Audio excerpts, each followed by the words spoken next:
ഓം ശാന്തി. 5/3/2024.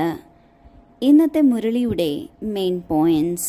മധുരമായ കുട്ടികളെ, നിങ്ങൾ ശരീരം ഉൾപ്പെടെ എല്ലാ വസ്തുക്കളിൽ നിന്നും മമത്വം മാറ്റിയെടുക്കണം. എപ്പോൾ നിങ്ങൾ ആത്മാവ് പാവനവും കർമാതീതവും ആയിത്തീരുമോ അപ്പോൾ വീട്ടിൽ പോകാൻ സാധിക്കും. കഴിഞ്ഞ 63 ജന്മങ്ങളായി നമ്മൾ ഓരോ ആത്മാക്കളും ശരീരബോധത്തിൽ പെട്ടുകിടക്കുകയായിരുന്നു. ആ ശരീരബോധം ആത്മാവിൽ ആഴത്തിൽ പ്രഭാവം ചെലുത്തിയിരിക്കുകയാണ്.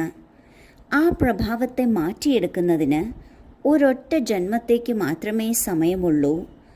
അതും എപ്പോൾ തീരും എന്ന് നമ്മൾക്ക് പറയാൻ സാധിക്കില്ല.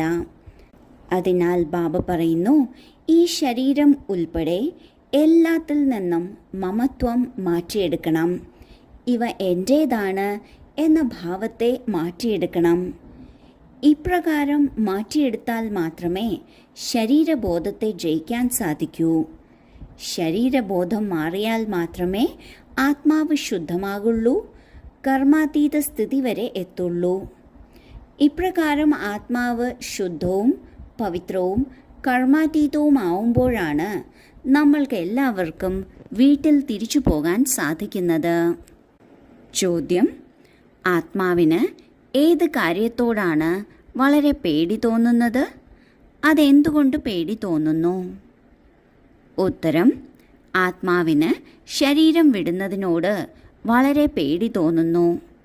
എന്തുകൊണ്ടെന്നാൽ അവർക്ക് ശരീരത്തോട് മമത്വമായിരിക്കുന്നു.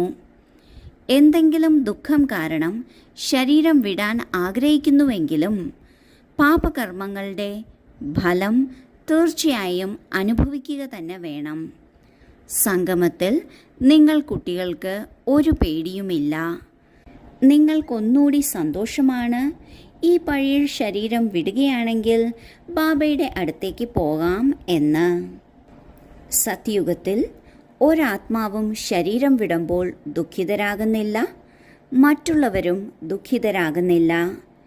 ശരീരം വിടാനുള്ള സമയമെത്തുമ്പോൾ ഇനി ഞാൻ ഇന്ന ശരീരമാണ് എടുക്കാൻ പോകുന്നത് എന്നവർക്ക് സാക്ഷാത്കാരവും ഉണ്ടാകുന്നു.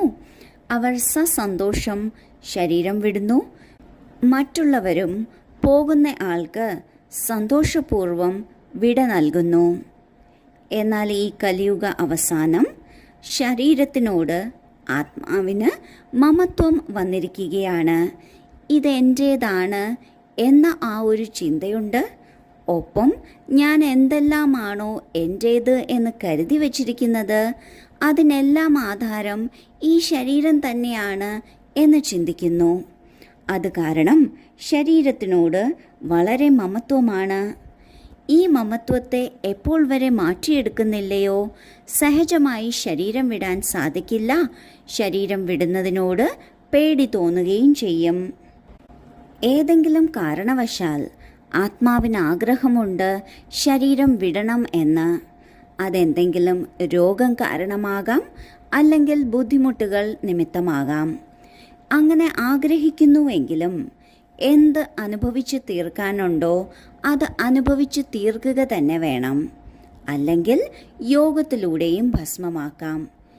ഈ 2 മാർഗമല്ലാതെ മറ്റൊരു പോംവഴിയില്ല. അതിനാൽ ആരാണോ ശരീരം വിടാൻ ആഗ്രഹിക്കുന്നത് അവർക്കും അതൊരു ബാധയായി വരുന്നു. എന്നാൽ നമ്മൾ കുട്ടികൾ സംഗമയുഗവാസികളാണ്. സംഗമയുഗത്തിൽ ബാബ നമ്മൾ കുട്ടികളെ ജ്ഞാനം മനസ്സിലാക്കിച്ചു തന്ന് വിവേകശാലികളാക്കിയിരിക്കുകയാണ്. അതിനാൽ നമ്മൾ കുട്ടികൾക്ക് ശരീരം വിടുന്നതിനോട് പേടിയില്ല. കാരണം ശരീരം വിട്ടാൽ നമ്മൾ ബാബയുടെ അടുക്കലേക്കായിരിക്കും പോകുക. ബാബയെ കാണാൻ സാധിക്കും. അതിനാൽ ശരീരം വിടുന്നതും സന്തോഷത്തിൻ്റെ കാര്യം തന്നെയാണ്. ധാരണയ്ക്കുള്ള മുഖ്യസാരം: 1. പാവനമായി ബാബയോടൊപ്പം വീട്ടിലേക്ക് പോകുന്നതിന് ഈ 5 തത്വങ്ങൾ കൊണ്ടുണ്ടാക്കിയ പാവയോട് മമത്വം ഉണ്ടാകരുത്. ശരീരം വിടുന്ന പേടി മാറ്റിയെടുക്കണം. 2. ഓർമ്മയുടെ യാത്രയുടെ ചാർട്ട് വളരെ സൂക്ഷിച്ച് വർദ്ധിപ്പിച്ചുകൊണ്ടിരിക്കണം. യോഗബലത്തിലൂടെ ആത്മാവിനെ പാവനമാക്കി കർമാതീതമായി ഈശ്വരീയ ലോട്ടറി നേടണം. ആദ്യത്തെ പോയിന്റിൽ ബാബ പറയുന്നു, ഈ ശരീരം 5 തത്വങ്ങൾ കൊണ്ട് ഉണ്ടാക്കിയതാണ്. ഇത് വെറുമൊരു പാവ മാത്രമാണ്. ഈ പാവയോട് നമ്മൾക്ക് മമത്വം ഉണ്ടാകരുത്. ഈ മമത്വത്തെ മാറ്റിയെടുത്താണ് നാം പാവനമാകേണ്ടത്. പാവനമായാലാണ് ബാബയോടൊപ്പം തിരിച്ചു വീട്ടിലേക്ക് പോകാൻ സാധിക്കുന്നത്. ഒപ്പം ശരീരം വിടുന്നതിനുള്ള പേടി മാറ്റിയെടുക്കണം. രണ്ടാമത്തെ പോയിന്റിൽ ബാബ പറയുന്നു, ഓർമ്മയുടെ ചാർട്ടിനെ വളരെ ശ്രദ്ധാപൂർവം വർദ്ധിപ്പിക്കണം. ക്വാളിറ്റിയാണ് വർദ്ധിപ്പിക്കേണ്ടത്. ക്വാണ്ടിറ്റി പതുക്കെ പതുക്കെയായാലും വർദ്ധിക്കട്ടെ. യോഗബലത്തിലൂടെ ആത്മാവ് പവിത്രമായി കർമാതീതമാകണം. എന്നാലാണ് ഈശ്വരീയ ലോട്ടറി ലഭിക്കുന്നത്. ഈശ്വരീയ ലോട്ടറി എന്നത് സത്യുഗത്തിലെ ഉയർന്ന പദവിയാണ്. അതിനാൽ പൂർണ്ണമായും യോഗത്തിൽ ശ്രദ്ധ കൊടുക്കണം.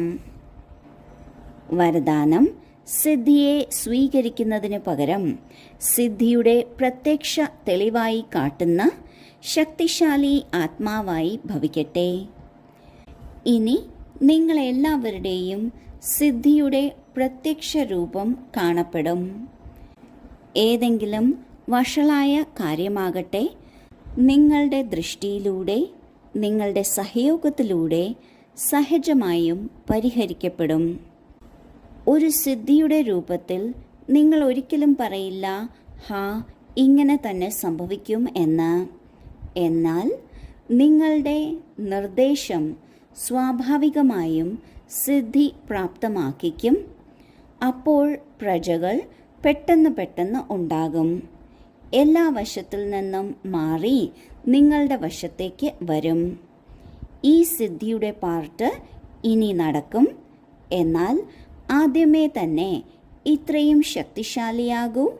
അതായത് സിദ്ധിയെ സ്വീകരിക്കരുത്. അപ്പോഴാണ് പ്രത്യക്ഷത ഉണ്ടാകുന്നത്.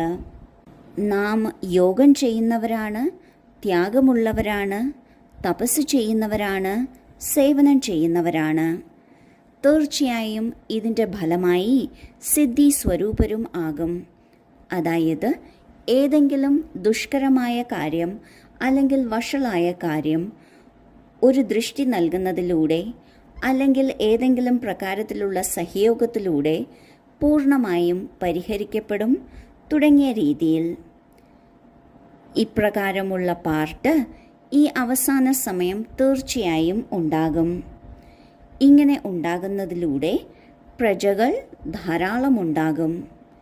എന്നാൽ ശ്രദ്ധിക്കേണ്ട കാര്യമാണ്, ഈ സിദ്ധിയെ ഒരിക്കലും നാം സ്വയം സ്വീകരിക്കരുത്. അതിനായി അത്രയും ശക്തിശാലിയാകണം.